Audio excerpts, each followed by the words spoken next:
La fuerza tranquila, parte 4. Para el final de la semana, Leo había empezado a notar cosas pequeñas. La manera en que la gente lo miraba había cambiado, o quizás solo se lo imaginaba. Cuando alguien decía hola, ahora él de verdad respondía. Su voz era baja, pero firme. A veces incluso devolvía una pregunta.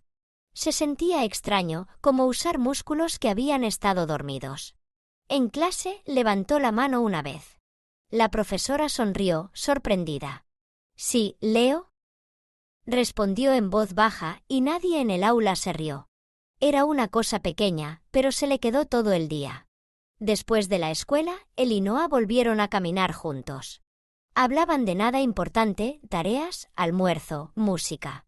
Noah tarareaba una canción que le gustaba, Leo escuchaba.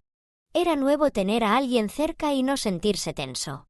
Cuando llegaron a la esquina, Noah dijo, «Deberías venir al parque mañana». Leo frunció el ceño. «¿Por qué?» «Solo ven», dijo Noah, «ya verás». Al día siguiente era sábado.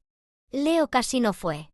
Se sentó en su cama 10 minutos, pensando en razones para no ir. Pero algo lo empujó a salir. El parque estaba lleno de gente, niños, perros, bicicletas. Encontró a Noah cerca de los bancos, sosteniendo un balón de fútbol pequeño. «¿Viniste?», dijo Noah. Leo se encogió de hombros. No tenía mucho más que hacer. «Bien, ¿puedes ayudarme a practicar?» «Yo no juego», dijo Leo rápido. «Yo tampoco», respondió Noah. Empezaron a pasarse la pelota despacio. Al principio, Leo falló todos los lanzamientos. La pelota le dio en la rodilla, en el hombro, en el pasto. Noah solo se rió. «Le estás dando demasiadas vueltas». «Tal vez», dijo Leo. Pero después de unos intentos, la atrapó. Y por alguna razón, se sintió importante. Jugaron casi 1 hora, sin llevar la cuenta, sin competir. Solo moverse, correr, respirar. A Leo le ardían los pulmones, pero no le importaba. Era la primera vez en meses que su cuerpo se sentía despierto. Se sentaron en el pasto, sudados y riéndose. Noah lanzó la pelota a un lado. «No eres malo», dijo. Leo negó con la cabeza, sonriendo. «Estás mintiendo». «Tal vez», dijo Noah, «pero la última la atrapaste tú». Se quedaron en silencio un rato, mirando el cielo entre las ramas de los árboles. Una cometa flotaba muy arriba.